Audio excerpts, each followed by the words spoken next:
Night has fallen and you're weary from travel. Stars fill the sky above, and in front of you is a brightly lit wooden house, the only building you've seen for days. You walk toward the house, hearing the sounds of laughter and talk as you reach the door and push it open.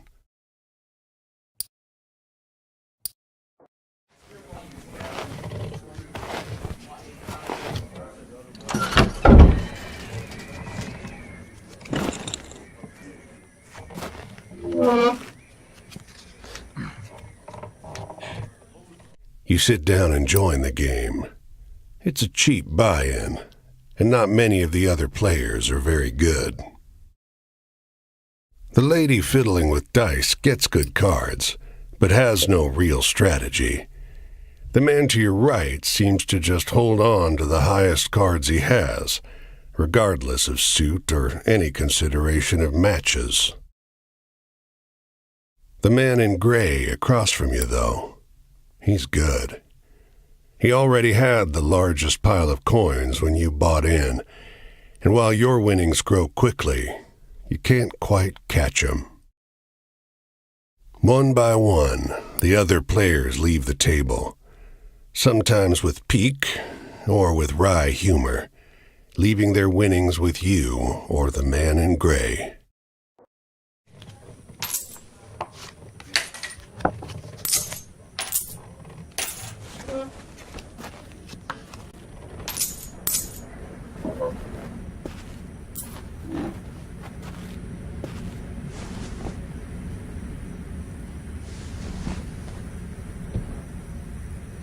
Finally, it's just you and the man in gray. He looks at you, full of humor, and winks. Last hand? He deals, you draw, and look at your hand. It's good. It's great. The best hand, in fact. A royal straight flush. Spades. Aces high. But the man in gray pushes forward his whole pile. You're not sure exactly how much it is, but it's more than you've got. You can't match that. The man in gray stops you. Now, if you like, I'll let you wager your word. I know you'll be good for it. Just promise you'll pay the debt, however I ask. Yep, 10, jack, queen, king, ace. All spades. The man in gray smiles. All right then, I'll call.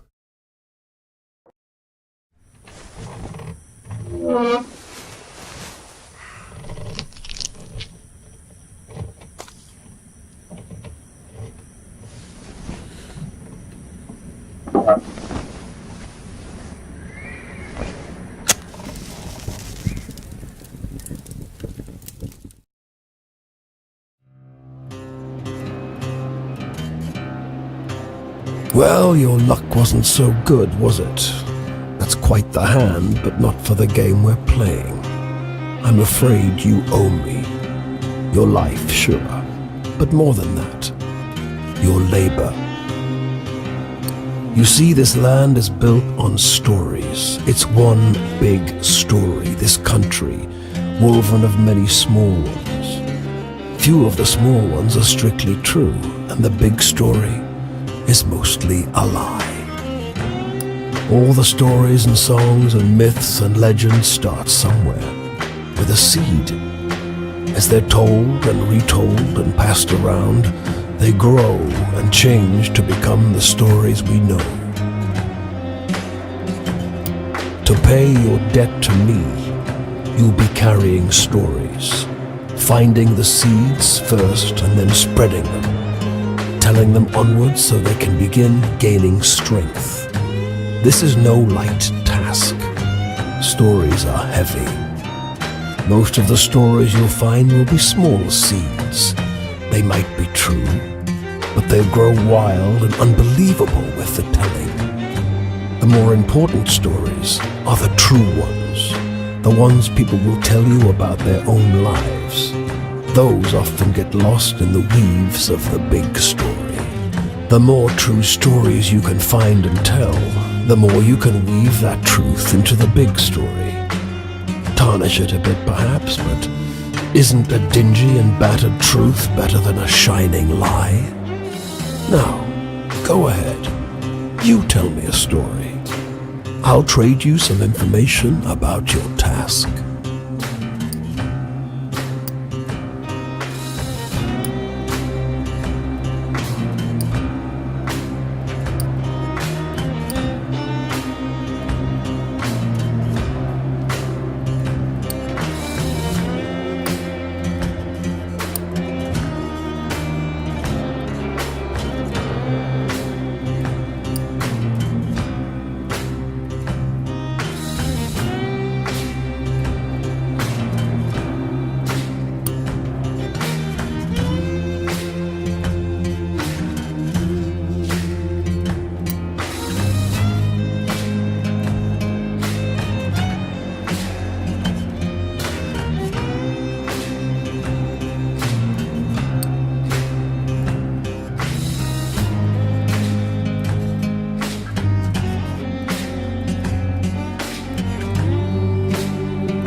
I'll strip away your flesh to make the journey easier, but still you'll feel pain. Hunger, weariness, thirst, and despair. They're all part of stories, the part not often told. And death, yes, but don't worry. As long as your task remains, you come back.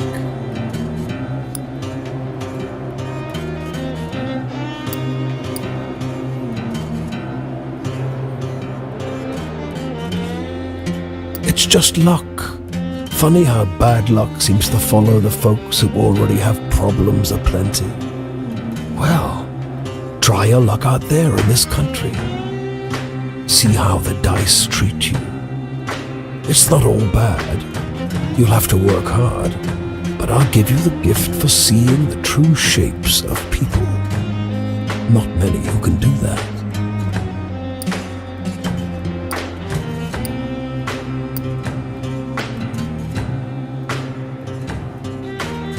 Your deepest desires, your greatest wish, heaven, Big Rock Candy Mountain, El Dorado, the Promised Land, that place just over the ridge where they all say that the water tastes just like the sweetest wine. Well, I don't know where that is. It's supposed to be somewhere in this country. Ask the people you meet.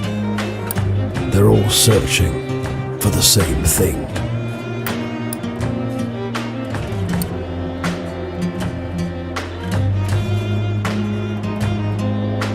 You'll sometimes have to make choices about what kind of story you're finding. Is it a love story or a tragedy? Don't gather too many of one kind, though. This grand story needs variety.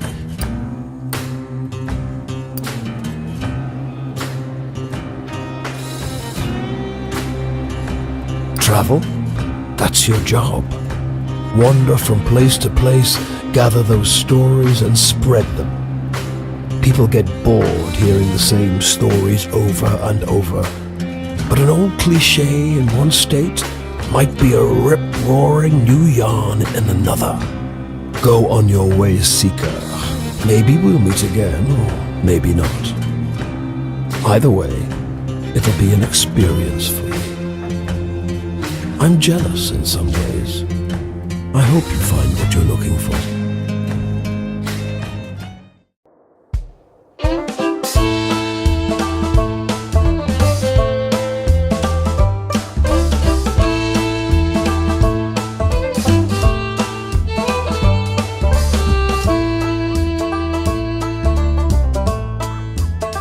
Well, I'm gonna scrawl my name on the bare bones of the earth. I'm gonna dig my This heels bungalow is being ransacked. There's furniture piled in the front yard, ammunition heaped under the mailbox, and a crowd of clean-cut men ripping apart a car in the driveway. The two heavily armed, mud-caked women leaning over the porch railing share the same bored grin. One shouts at you.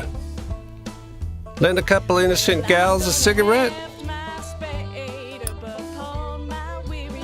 You are about to hand her a smoke when those men draw pistols and shove you hard into the dirt. "You know these girls?" they demand. Once they've dumped your bag out into the road, they decide you're harmless. "If you were selling booze too, you'd have a lot more cash," sneers one.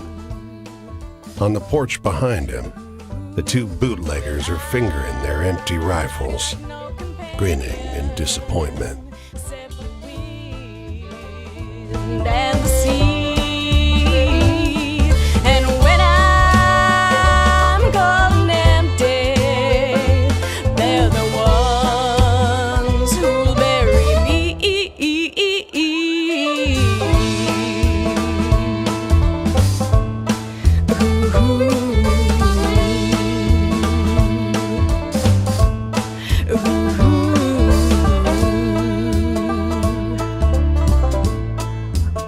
Well, I'm gonna cast my stones o'er the waters of this land, and by I'll see them far and long. Off the road and into the woods, you can't help but come across this package by the old tree tied to a sturdy stick. The cloth wrapping conceals, though not particularly well, something large and softly unsettled. Little eyes blink back at you from inside the bundle. The shape gives a start. "Please don't tell my pa that I'm in here." It says in a small voice. Pa doesn't want to live with us anymore, but I want to go with him. Don't tell him, please. I'm hiding.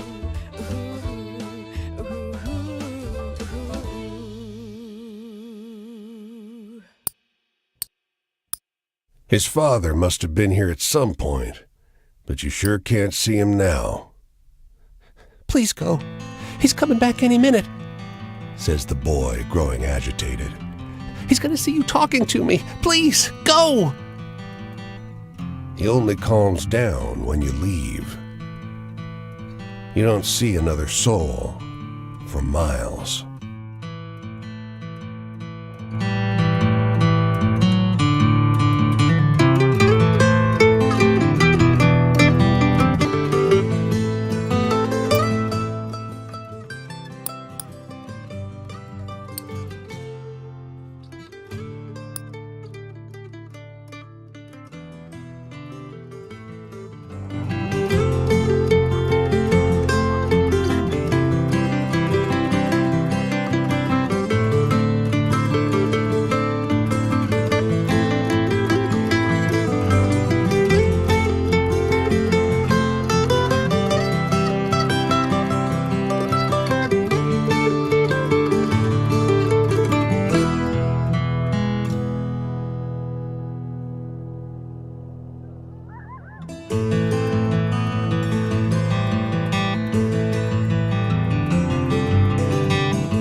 Every year, you know.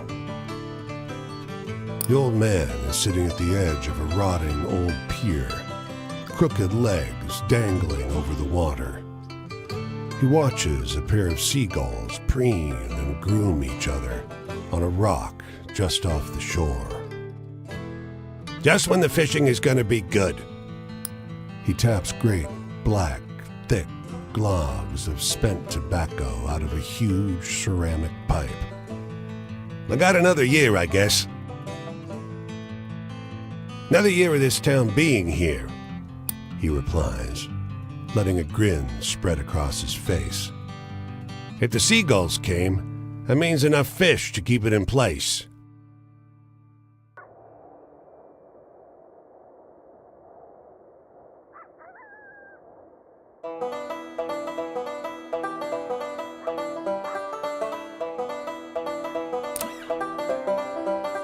The woman walks the small town square with the poise of Betty Davis, a confident stride and inimitable mannerisms elevating the sidewalk into a plush Hollywood carpet. And wrapped around her neck, a yellow velvet ribbon, bright as an ocean sunrise. You question a well-dressed man parked outside an oyster house. Prudish woman. I took her on a fine date and she didn't remove so much as a ribbon. Excuse me, can you step back from the coupe? That's the spirit. You decide to seek a second opinion.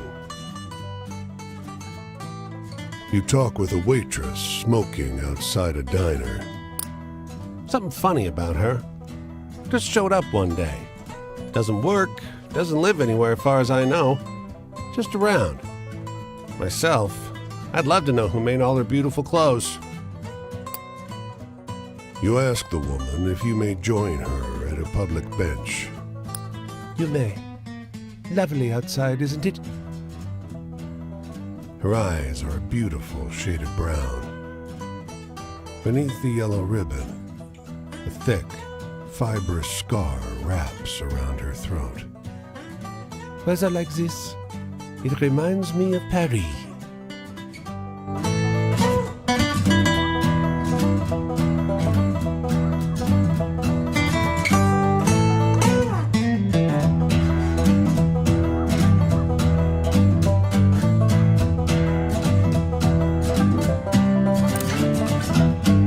You can see storm clouds on the horizon, and you don't relish the thought of being caught wandering this rocky seaside road in the rain. Fortunately, you find the lighthouse door open with a daunting staircase before you. At the top of an ornate wrought iron spiral, you're breathless and feeling the strain on your knees. Rain already batters the walls outside. You can only knock on a heavy wooden door leading into the upper level. Muffled voices and light seep in beneath the door. Looks like we got a visitor. Sounds like a man's voice, deep and rough. Well, behave yourself. I'll open the door. Another man, this one with a higher, more sonorous voice. I always behave myself. He feigns indignation, but his tone betrays affection instead. After a moment, the door unlatches from the inside and opens. The man before you is tall and muscular, with a hint of a paunch beneath his wide chest. The heavy iron knob on the door looks nearly dainty in his huge hand. Didn't want to be out in this rain, did you? Come in. Despite the rough exterior, this room looks like a well-appointed parlor. There's a rug on the well-trod wooden floor and an enormously plush couch. And sat upon it is a stocky fellow grinning through a great hazel-colored beard. Tea? He offers, hoisting a teapot. A few years. The tall one sits on the sofa, wrapping his arm casually around the other lighthouse keeper. 5, says the smaller, but by no means small, man. That long? Time flies. We traveled together before that. You must have some good stories from the road, huh? You wake up the next morning on their old sofa, still warm from an excess of tea. And cakes? There might have been little cakes. Prodigious snoring rumbles in from the floor above you, and you quietly take your leave.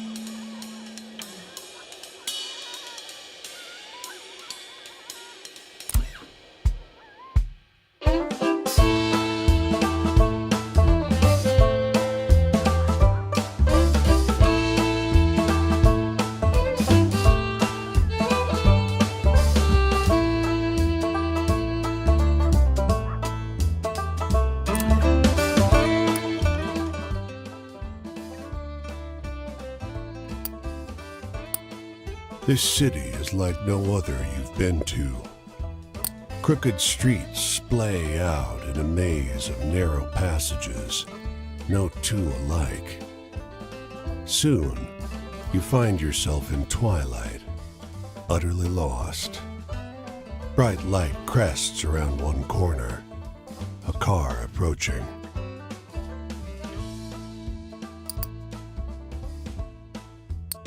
Compelled by the cold and foreboding night, you don't question it as you drag your bones into the cab. But you realize immediately how strange the vehicle is. It's a sleek thing, like a shallow parabola gliding over the street. "Where to?" he asks. You have to stop and think. Eventually, you name Boston Common, the only landmark you know in this town. He peels off silently.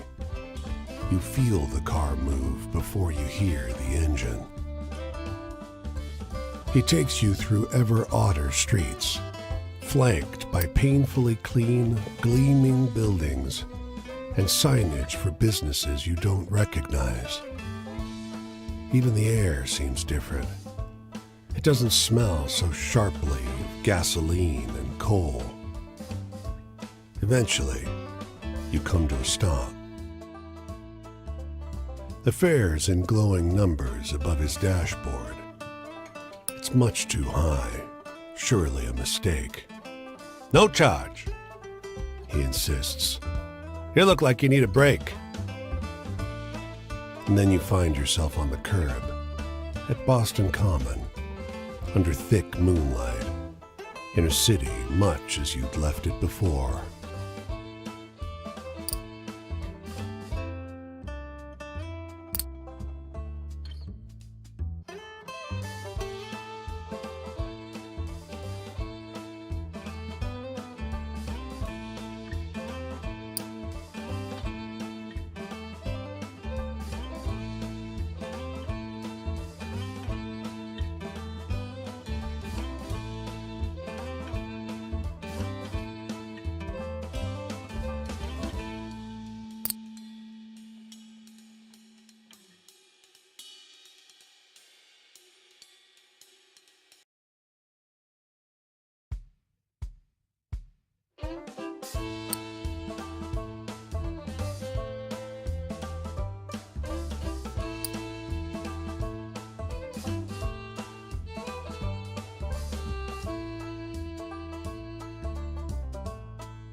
Well, I'm gonna scrawl my name on the bare bones of the earth. I'm gonna dig my heels into the ground. 'Cause when that ferryman come for to tally up my worth, I won't leave much behind to drag me down.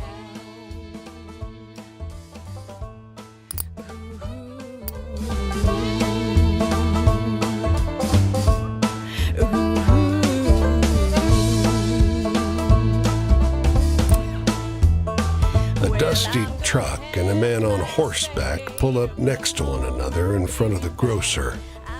Suddenly, the driver and the rider, two wiry old men with identical haircuts, start shrieking at one another. The man with the truck leaps into the street. Brother! He shouts. The one on the horse tumbles out of his saddle. Brother! He screams. They embrace in the road. 30 years! Hollers the driver. The rider, tears streaming down over his face, corrects him. No! 32! Everyone here is watching these two older men cry and hug one another in the middle of Main Street. Cars and wagons are backing up. People are yelling. Take a photo of us! The driver begs you. Starts hauling a tripod out of the bed of his truck. The long-lost brothers pose in front of traffic. cry snot pouring out of their noses. As angry passerby wave you out of the road, each brother presses a coin into your hand. When the traffic disperses, you realize they overpaid you quite a shocking amount.